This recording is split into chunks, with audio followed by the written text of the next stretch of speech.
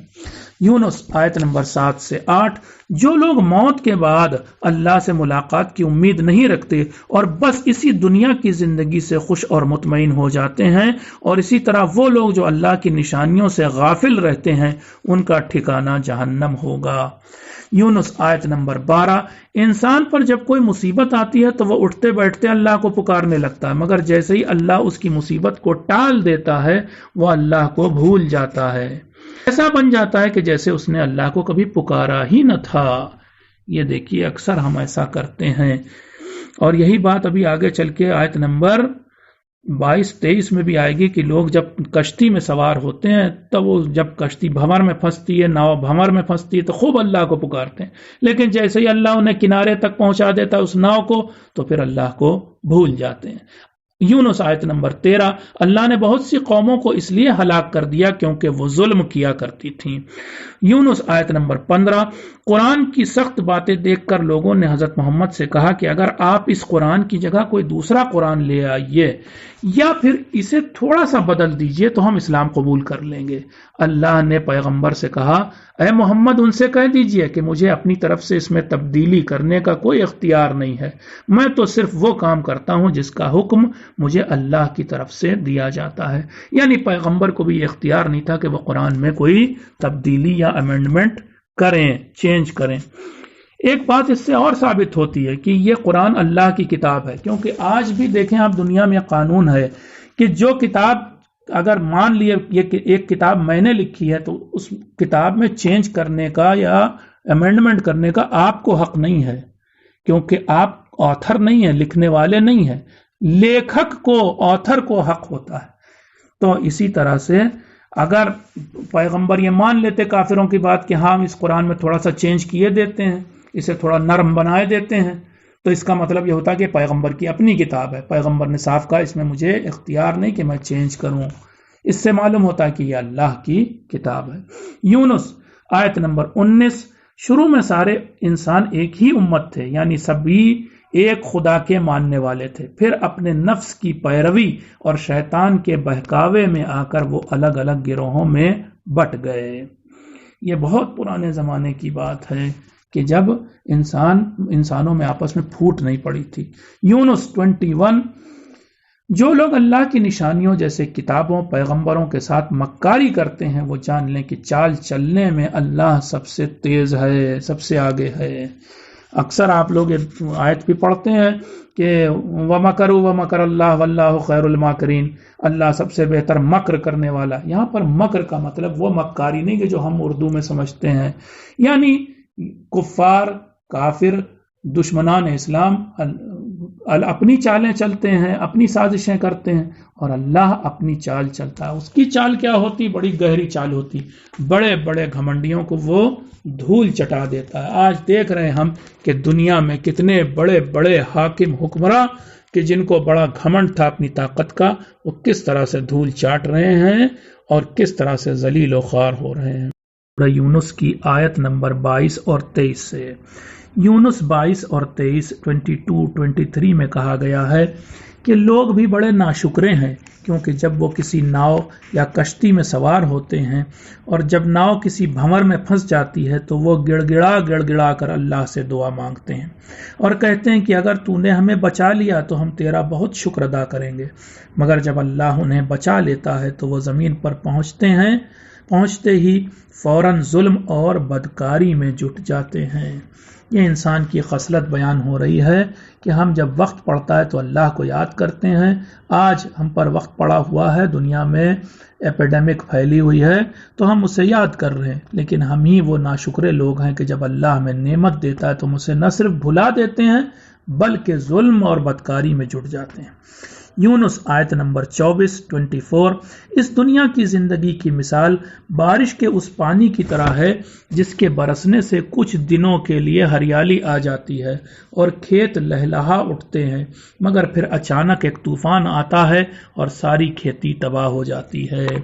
یعنی ہم کو بتایا جا رہا ہے کہ اس دنیا کی زندگی ہے تو بڑی رنگین، مگر ساتھ ہی ساتھ یہ بڑی وقتی ہے، ٹرانزٹری ہے، اور اس کے بعد اچانک موت آتی ہے جس کے لیے ہمیں تیاری کا وقت نہیں ملتا ہے۔ یونس 25 اللہ لوگوں کو سلامتی کے گھر کی طرف بلاتا ہے اور جسے چاہتا ہے اس کی رہنمائی سیدھے راستے کی طرف کرتا ہے۔ کل ملا کر کے اللہ جس گھر کی طرف بلا رہا ہے وہ سلامتی کا گھر ہے، جنت۔ یونس 26-27 ایسے لوگوں کے لیے جو نیک کام کرتے ہیں قیامت کے دن اچھا انعام ہوگا، بلکہ اس میں اضافہ بھی ہوگا۔ اس دن نہ ان کے چہروں پر غبار ہوگا، نہ ذلت اور رسوائی کی کالک۔ لیکن جو لوگ برے کام کرتے ہیں انہیں برائی بھر سزا تو دی ہی جائے گی، ان کے چہرے پر قیامت کے دن ذلت اور رسوائی کی وجہ سے کالی رات کی طرح ان کے چہرے کالی رات کی طرح کالے پڑ جائیں گے۔ یونس 34-35 اے محمد ذرا مشرکوں سے پوچھئے کہ جن خداؤں کو وہ مانتے ہیں کیا وہ خلقت کا آغاز کر سکتے ہیں؟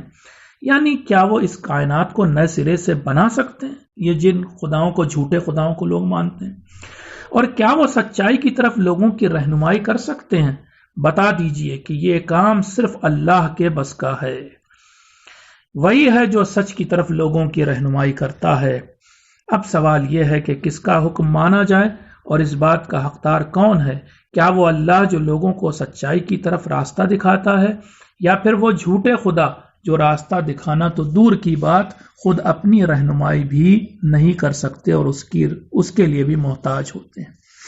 یونس 36 دنیا کے زیادہ تر لوگ صرف اپنے گمان اور اندازوں پر چلتے ہیں، حالانکہ گمان اور اندازہ انسان کا ذرا بھی بھلا نہیں کر سکتا۔ یاد رکھیے دنیا کا زیادہ تر علم جسے نالج کہا جا رہا ہے، حالانکہ وہ نالج نہیں، انفارمیشن ہے، وہ سب کے سب گیس ہے۔ کوئی بھی چیز انسان کو پکے طور سے نہیں معلوم ہے۔ آپ کسی بھی جگہ سے شروع کیجئے، فزکس کی دنیا ہو، کیمسٹری کی دنیا ہو، یا یہ کہ میڈیکل سائنسز ہوں، انسان کے جسم اور بیماریوں یا پھر اور ساری چیزوں کے بارے میں بالکل یقین سے کچھ بھی نہیں وہ بتا پاتے ہیں۔ ان کا علم صرف اور صرف گیس پر چلتا ہے۔ یونس 37 سبھی لوگ جان لیں کہ یہ قرآن من گڑھت کتاب نہیں، بلکہ یہ تمام جہانوں کے رب کی طرف سے آئی ہوئی ایک سچی کتاب ہے۔ یونس 38 اے محمد کیا لوگ آپ سے یہ کہتے ہیں کہ اس قرآن کو آپ نے گڑھ لیا ہے، اپنے سے بنا لیا ہے؟ تو ان سے کہہ دیجئے کہ پھر تم بھی اس قرآن کے سوروں جیسا ایک سورہ لے آؤ۔ اگر تم لے آئے سورہ تو اس سے ثابت ہو جائے گا کہ انسان ایسی کتاب بنا سکتا ہے، اور اگر ایسی کتاب انسان بنا سکتا ہے تو پھر یہ بھی ثابت ہو جائے گا کہ یہ کتاب نعوذ باللہ حضرت محمد کی بنائی ہوئی گڑھی ہوئی کتاب ہے۔ لیکن نہ تو تم سورہ لا پاؤ گے، نہ یہ ثابت ہو پائے گا۔ تو کل ملا کر کے ثابت یہ ہوتا ہے کہ یہ قرآن اللہ کی بھیجی کتاب ہے۔ یونس 41 اے محمد اگر لوگ آپ کو جھٹلائیں تو ان سے کہہ دیجئے کہ میرا عمل میرے ساتھ ہے اور تمہارا عمل تمہارے ساتھ ہے۔ یہاں تک تو آیت تھی۔ میں آپ سے پوچھتا ہوں کہ اس آیت کو پڑھنے کے بعد کیا کوئی انسان یہ کہہ سکتا ہے کہ اسلام زور زبردستی سے پھیلا، تلوار سے پھیلا؟ یہاں تو کہا جا رہا ہے تمہارا عمل تمہارے ساتھ، میرا عمل ہمارے ساتھ، تو اس میں کہاں پر زور زبردستی ہے؟ یونس 42 اے محمد ان لوگوں میں سے کچھ ایسے بھی ہیں جو بہت دھیان سے آپ کی باتوں کو سنتے ہیں مگر پھر بھی نہیں مانتے، کیونکہ یہ بہرے ہیں، اور آپ بھلا بہروں کو اپنی بات کیسے سنا سکتے ہیں جبکہ وہ عقل بھی نہیں رکھتے۔ یونس 45 قیامت کے دن جب اللہ لوگوں کو جمع کرے گا تو انہیں محسوس ہوگا کہ دنیا کی زندگی ایک پل کے سوا کچھ بھی نہیں تھی۔ بہت دور کی بات قیامت کی چھوڑیے، مجھے اکثر احساس ہوتا ہے کہ جو زندگی ہم جی چکے وہ کیا تھی، ایک بس 5-10 منٹ کی ایک زندگی تھی شاید، کہ ایک چھوٹا سا ویڈیو ٹیپ تھا، اگر پلے کر دیا جائے تو ختم۔ یونس 45 قیامت کے دن جب اللہ لوگوں کو معاف کیجیے گا، یونس 45 قیامت کے دن لوگ ایک دوسرے کو پہچان رہے ہوں گے، اور میں یہاں پر کہتا ہوں کہ یہ چیز مزید رسوائی کا سبب بنے گی کہ پہچان بھی رہے ہوں گے اور کیا حالت ہوگی یہ آپ جانتے ہیں۔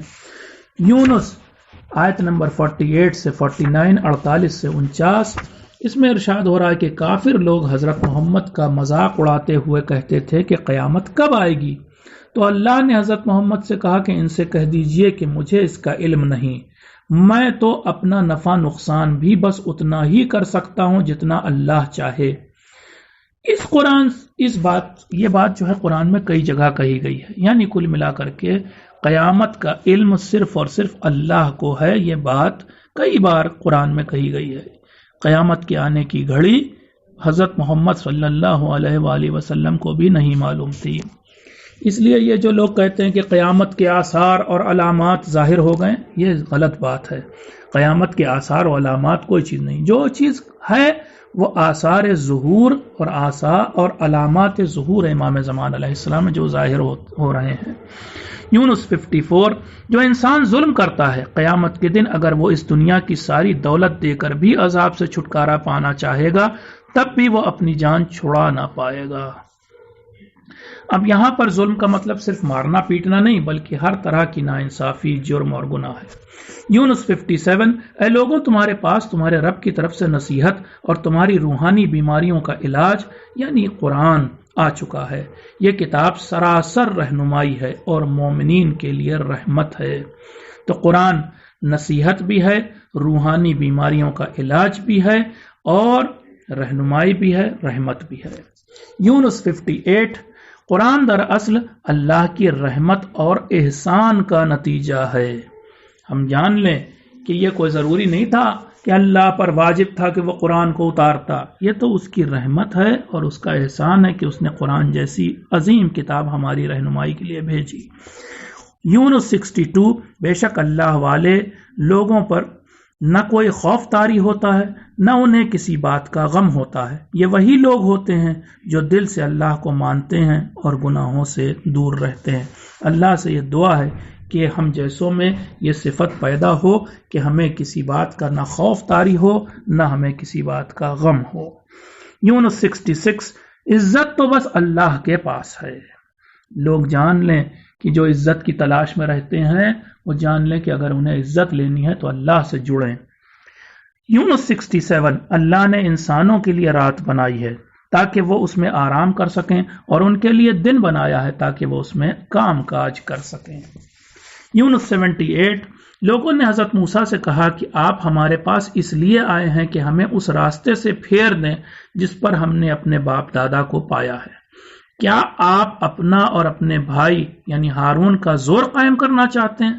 تو اب سن لیجئے کہ ہم لوگ آپ دونوں کی بات کسی قیمت پر نہیں مانیں گے۔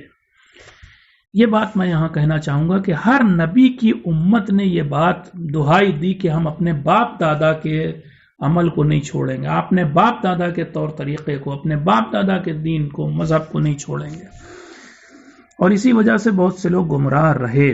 یونس 83، موسیٰ کی قوم میں سوائے چند جوانوں کے کوئی ایمان نہیں لایا کیونکہ انہیں خوف تھا کہ کہیں فرعون اور اس کے ساتھی انہیں پریشان نہ کریں۔ اس سے یہ پتہ چلتا ہے کہ لوگ ڈر کی وجہ سے بھی کبھی کبھی راہ حق سے دور رہ جاتے ہیں۔ اللہ اس ڈر سے ہمیں بچائے اور ہمیں ہمیشہ راہ حق پر قائم رکھے۔ یونس 87، اللہ نے موسیٰ اور ہارون کو حکم دیا کہ وہ اپنی قوم کے لیے مصر نامی شہر میں گھر بنائیں، وہ بھی اس طرح کہ وہ تمام گھر آمنے سامنے ہوں اور پھر نماز قائم کریں۔ یہ جو گھر بنانے کا طریقہ اللہ نے بتایا جناب موسیٰ اور ہارون کے ذریعے قوم کو کہ گھر آمنے سامنے بنائے جائیں، میں اسے آسان زبان میں کہوں کہ اللہ نے نبیوں کے ذریعے انسان کو ٹاؤن پلاننگ بھی یعنی شہر کو کس طرح سے آباد کیا جانا چاہیے بھی بتایا۔ یونس 88، حضرت موسیٰ نے اللہ سے دعا کی اور کہا، اے میرے رب، تو نے فرعون اور اس کے ساتھیوں کو خوب مال و دولت دیا ہے جس سے وہ دوسروں کو بہکا رہے ہیں، اس لیے تو ان کے مال کو برباد کر دے اور ان کے دلوں کو بھی اتنا سخت بنا دے کہ پھر وہ کبھی ایمان نہ لا سکیں۔ کل ملا کر کے حضرت موسیٰ نے اپنی قوم کے لیے ایک قسم کی بد دعا کی۔ یونس آیت نمبر 88-89، اس میں کہا جا رہا ہے فرعون اور اس کے ساتھی حضرت موسیٰ کی بد دعا کی وجہ سے غرق ہوئے تھے، جو ڈوبے تھے تو حضرت موسیٰ کی بد دعا تھی۔ یونس 90-91، جب فرعون ڈوبنے لگا تو کہنے لگا، میں بھی اس خدا پر ایمان لاتا ہوں جس پر بنی اسرائیل یعنی موسیٰ کے ماننے والے لوگ ایمان لا چکے ہیں اور میں بھی مسلمان ہوا جاتا ہوں۔ مگر اس وقت اللہ نے فرعون سے کہا تو اب یہ بات کہہ رہا ہے، حالانکہ اس سے پہلے تو میری خوب مخالفت کرتا تھا اور فساد بھی خوب پھیلاتا تھا۔ بہرحال چونکہ آخری وقت میں توبہ کی گئی تھی اس لیے اللہ نے فرعون کی توبہ قبول نہیں کی۔ یونس 92 جب فرعون ڈوب رہا تھا تو اللہ نے اس سے کہا کہ آج ہم تیرے جسم کو بچا لیں گے تاکہ وہ بعد میں آنے والے لوگوں کے لیے ایک عبرت، ایک سبق، ایک لیسن بن جائے۔ دیکھیے اللہ بھی چاہتا تھا کہ بعد میں میوزیم بنے اور جہاں پر فرعون کی ممی رکھی جائے تاکہ لوگ اس سے عبرت لیں، دیکھیں کہ بڑا سے بڑا فرعون جیسا شخص جس کو بڑا گھمنڈ ہو جاتا ہے اس کو اللہ کیسے دھول چٹاتا ہے۔ لیکن یہ عجیب بات ہے کہ آج ہم جب بھی میوزیم میں جاتے ہیں تو اسے عجوبے کے طور پہ دیکھتے ہیں، اس سے عبرت لینے کی نیت سے نہیں دیکھتے ہیں۔ یہی حال آج ہندوستان میں آپ دیکھیں، لوگ تاج محل یا دیگر عمارتیں دیکھنے جاتے ہیں تو ان کو خوبصورتی کا تو شاہکار سمجھتے ہیں مگر عبرت نہیں لیتے کہ اتنے بڑے بڑے شہنشاہ ان کا کیا حال ہوا۔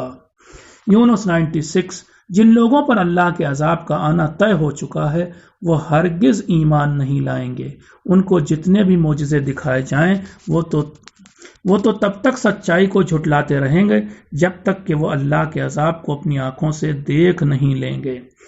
یونس 98 حضرت یونس کی قوم کے سوا دنیا میں ایسی کوئی قوم نہیں ہوئی جو صحیح موقع پر ایمان لائی ہو اور اسے اس کا فائدہ بھی پہنچا ہو۔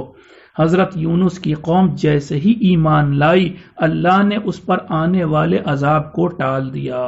یہاں تک تو آیت میں ہے مگر میں آپ کو بتاؤں کہ روایات سے ثابت ہوتا ہے کہ جناب یونس کی قوم پر عذاب آ چکا تھا، بادل آ چکے تھے، لیکن اسی وقت جناب یونس کی قوم نے توبہ کر لی اور اللہ پر ایمان لے آئی تو اللہ نے وہ آیا ہوا عذاب ٹال دیا۔ یہ اکیلا واقعہ ہے تاریخ کا کہ جب آخری موقع پر ایمان لانا اور توبہ کرنا انسان کے فائدے میں رہا۔ یونس 99 اے محمد اگر لوگ ایمان نہیں لائیں گے تو کیا آپ لوگوں کو مجبور کریں گے کہ وہ مسلمان ہو جائیں؟ نہیں، ایسا ہرگز نہیں ہو سکتا، لوگوں کو زبردستی مسلمان نہیں بنایا جا سکتا۔ کل ملا کر کے اس آیت سے بھی ثابت ہے کہ اسلام زور زبردستی سے نہیں پھیلا ہے، تلوار سے نہیں پھیلا ہے۔ 20 آیتیں ہیں قرآن میں جو یہ ثابت کرتی ہیں۔ یونس 103 پیغمبروں کے علاوہ مومنوں کو بچانا بھی اللہ کی ذمہ داری ہے۔ یہ بڑی زبردست آیت ہے، سبھی آیات زبردست ہیں لیکن اس پر دھیان دیں کہ صرف پیغمبروں کی ہی نجات کا ذمہ اللہ پر نہیں ہے بلکہ وہ کہہ رہا ہے کہ مومنین کو نجات دینا بھی مجھ پر واجب ہے۔ یونس 105 اے محمد اپنا دھیان ہر چیز سے ہٹا کر صرف اللہ کے دین کی طرف کر لیجئے۔ یونس 108 اے لوگوں سچائی یعنی اسلام کا پیغام تم تک آ چکا ہے، اب اگر تم صحیح راستے پر چلو گے تو اس میں تمہاری ہی بھلائی ہوگی اور اگر بھٹکتے پھرو گے تو اس میں تمہارا ہی نقصان ہوگا۔ پھر سے دیکھیے کہا جا رہا ہے کہ سچ کا پیغام آ چکا ہے، اپناؤ گے تو فائدہ ہوگا، نہیں اپناؤ گے تو نقصان ہوگا۔ کہاں زور زبردستی کی جا رہی ہے اسلام کو پھیلانے میں؟ کہاں اسلام کہہ رہا ہے کہ تمہیں ماننا ہی پڑے گا؟ تو کہیں پر بھی اسلام میں ہم نے تو نہیں دیکھا کہ کہیں زور زبردستی پائی جاتی ہو۔ ہود اگلا سورہ ہے یعنی 11واں سورہ، اس کی آیت نمبر 3 کو میں نے چنا ہے۔ اے لوگوں اپنے رب سے معافی مانگو اور اس کی طرف توجہ کرو، نتیجے میں وہ تمہیں ایک طے وقت تک یعنی اس دنیا کی زندگی میں اچھی اچھی نعمتیں دے گا، وہ تو نیکی کرنے والوں پر اپنا کرم کرتا ہی ہے۔ اس کا مطلب یہ ہوا کہ اگر ہم اللہ سے معافی مانگ لیں اور اللہ کی طرف پورے طور سے توجہ کریں تو اللہ ہمیں اچھی اچھی نعمتیں دے گا اور ہمیں معاف بھی کر دے گا، ہم پر کرم بھی کرے گا۔ یہ آیت بتاتی ہے کہ دین کا فائدہ صرف آخرت میں نہیں ہوگا، اس دنیا میں بھی اگر ہم اللہ کو مانیں گے، اللہ کی طرف توجہ کریں گے، اپنے گناہوں سے معافی مانگیں گے تو اس دنیا میں بھی ہمیں دین کا فائدہ ہوگا۔ یہاں تک آج کی بات تھی، کل انشاءاللہ 12واں پارہ شروع کریں گے۔ تب تک کے لیے میں آپ سے التماس دعا کہتا ہوں۔ والسلام علیکم ورحمۃ اللہ وبرکاتہ۔